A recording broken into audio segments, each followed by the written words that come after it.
পননুৱা শাক এইদৰে বনাই খালে গন্ধটো নাথাকে, যিটো গন্ধ থাকে আৰু খাব সোৱাদ হয়। আৰু এই ৰেচিপিটো মই কেনেদৰে বনালোঁ গন্ধ নোহোৱাকৈ আঞ্জাখন কেনেকৈ বনাব পাৰি আমি ভিডিঅ'টো চাম। তাৰপিছত মই প্ৰথমে শাকখিনি তুলি ল'ম। এয়া আমাৰ চিৰিৰ কাষতে হৈছে শাকবিলাক, এনে য'তে ত'তে গজে এইবিলাক শাক। আমি এইখিনি শাকখিনি আগতে তুলি ল'ম। এয়া এনেকুৱা শাকবিধ আপোনালোকে খায়নে নাখায় নাজানো, আজিকালি বহুত শুনিছোঁ খায় বুলি, তেতিয়াৰ পৰা খাওঁ আৰু একো অন্যায় নকৰে, স্বাস্থ্যৰ কাৰণে ভাল বুলিহে কয়। মই ইমানখিনি নাজানো, কিন্তু খাওঁ যিহেতু বা ইয়াক খোৱাৰ পিছত এটা গন্ধ পাওঁ, সেই গোন্ধটোৰ কাৰণে খাব দিগদাৰ হয়। তাৰ কাৰণে মই অলপমান বেলেগ ধৰণে বনালোঁ। সেইকাৰণে ভাবিলোঁ আপোনালোকেও চাওক এই ভিডিঅ'টো কেনেদৰে ৰেচিপিটো বনালোঁ। তাৰপিছত এয়া মই শাকখিনি ধুই পখালি লৈ আনিছোঁ। এতিয়া মই শাকখিনি কুটি ল'ম। আৰু আপোনালোকৰ ওচৰত মোৰ এটা ৰিকুৱেষ্ট থাকিলে, আপোনালোকে এই চেনেলটোত প্ৰথমবাৰ আহিছে যদি চেনেলটো ছাবস্ক্ৰাইব কৰি ল'ব। আৰু আপোনালোকে এইদৰে ছাবস্ক্ৰাইব কৰি থাকিলে মোৰ চেনেলটো আগুৱাই যোৱাত সহায়ক হ'ব। আৰু যদি ভিডিঅ'টো চাই ভাল পায় আঞ্জাখন, তেতিয়া লাইক এটা কৰি দিব নাপাহৰিব। লাইকটো নকৰাকৈ নাযাব আপোনালোকে। এয়া মই শাকখিনি কুটি লোৱাৰ পিছত মাছ এটা লৈছোঁ, যিহেতু শাকখিনি কমেই হয় তাৰ কাৰণে এটা কাৱৈ মাছ লৈছোঁ। আপোনালোকে যি মাছ লয় সেই মাছে ল'ব পাৰে। এয়া মই মাছটো ভাজি ল'ম। মাছখিনি এনেকৈ ভাজি গোটেইখিনি মই কাঢ়ি লৈছোঁ। লোৱাৰ পিছত মই সেইখিনি তেলতে শুকান জলকীয়া দিছোঁ। শুকান জলকীয়াটো দিলে ভাল, শুকান জলকীয়াৰ এটা ধুনীয়া গোন্ধ থাকে, বা কেঁচা জলকীয়াও দিলে দিব পাৰে। গোন্ধটো এই শুকান জলকীয়াৰ বেছি ভাল হয়, সেইকাৰণে এইখন আঞ্জাত মই শুকান জলকীয়াই দিওঁ। আৰু নহৰু অকণমান বেছিকৈ থেতেলি লৈছোঁ শাকৰ হিচাপত।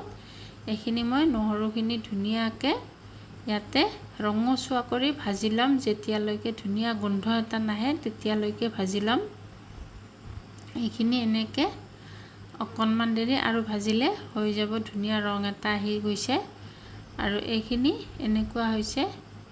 ঠিক এনেকুৱা হোৱাৰ পিছতে আমাৰ নহৰুখিনি ভজা হৈ যাব। আৰু এইখিনি মই এনেকৈ ভজা হোৱাৰ পিছত শাকখিনি বহাই দিছোঁ ইয়াতে। আৰু এই শাকখিনি মই ধুনীয়াকৈ ভাজি ল'ম অলপ দেৰি। যেতিয়ালৈকে শাকখিনি কমি নাযায় তেতিয়ালৈকে অকণমান দেৰি এনেকৈ ভাজি থাকিব লাগিব। আৰু এই শাকবিধ স্বাস্থ্যৰ কাৰণে বহুত উপকাৰী হয় বুলি শুনিছোঁ, মই বিশেষ নাজানো। আৰু এনেকৈ মই যিহেতু খাই থাকোঁ মাজে মাজে এনেকৈ, এইবাৰ মই শাকখিনি ভজা হোৱাৰ পিছতে ৰংগুড়া আৰু নিমখটো এটা আইডিয়া মতে দি দিছোঁ। দিয়াৰ পিছত এইখিনি মই আৰু গোটেইখিনি মিলাই লৈ এনেকৈ অকণমান ভাজি লৈছোঁ। তাৰপিছত মই এইখিনি এনেকৈ ভাজি লৈ অকণমান এনেকৈ ঢাকনিখন লগাই দিছোঁ, জুইটো কমাই দিছোঁ। দি পেলাই ঢাকনিখন দি পেলাই মই ইয়াতে বাতি এটাত পানী লৈছোঁ। পানী লৈ ইয়াতে 1 চামুচ এই চামুচখনেৰে চাউলৰ গুড়ি লৈছোঁ। চাউলৰ গুড়িখিনিও ইয়াতে মই ধুনীয়াকৈ এনেকৈ লৰাই লৰাই গুলি লৈছোঁ। আৰু এই চাউলৰ গুড়িখিনি এনেকুৱাকৈ এটা জোখমতে দিব। যিমানখিনি শাক লয় সিমানখিনি, মোৰ শাক যিমানখিনি আছে সিমানখিনি এটা জোখমতে এনেকৈ চাউলৰ গুড়িটো লৈছোঁ। তাৰপিছত মই এইখিনি শাকখিনি ইয়াতে পানীটো প্ৰায় কমি গৈছে।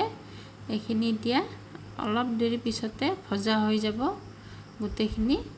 আৰু যেতিয়ালৈকে ইয়াৰ পানীটো কমি নাযায় তেতিয়ালৈকে ভাজিম। এয়া এনেকুৱাকৈ মই গোটেইখিনি পানী শুকান কৰি লৈছোঁ। আৰু এনেকুৱাকৈ ধুনীয়াকৈ পানীটো নোহোৱা হৈ গৈছে, এয়া দেখিছেনে এনেকুৱাকৈ। আৰু এইখিনি মই এইবাৰ এনেকুৱা ভজা হৈ গৈছে। তাৰপিছত মই ইয়াতে মাছখিনি দি দিম। মাছখিনি ইয়াতে দি দিছোঁ। দি পেলাই এনেকৈ অকণমান এনেকৈ গোটেইখিনি আৰু ভাজি লৈছোঁ। ভাজি লৈ তাৰপিছতে মই ইয়াতে চাউলৰ গুড়িৰ আৰু পানীখিনি ইয়াত দি দিম। যিহেতু শাক বহুত কম, ইয়াতে চাউলৰ গুড়ি আৰু পানীটো কমেই দিছোঁ।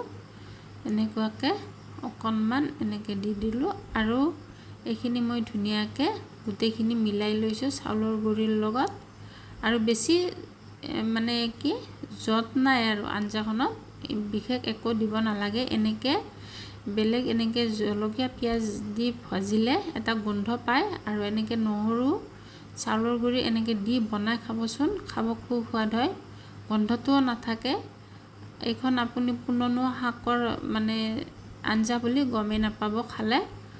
তাৰপিছত মই এইখিনি এনেকৈ ধুনীয়াকৈ উতলিব দিলোঁ।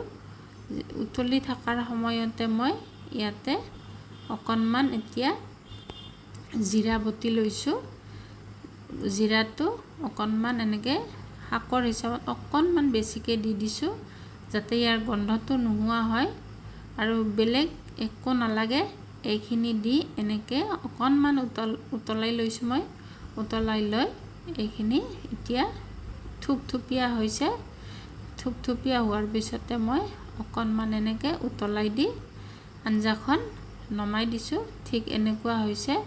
আৰু এই আঞ্জাখন আপুনি এনেকৈ বনাই খাব, খুব সোৱাদ লাগিব। যদি ৰেচিপিটো আপোনালোকৰ ভাল লাগিছে, লাইক এটা কৰি কমেণ্ট এটা কৰিব।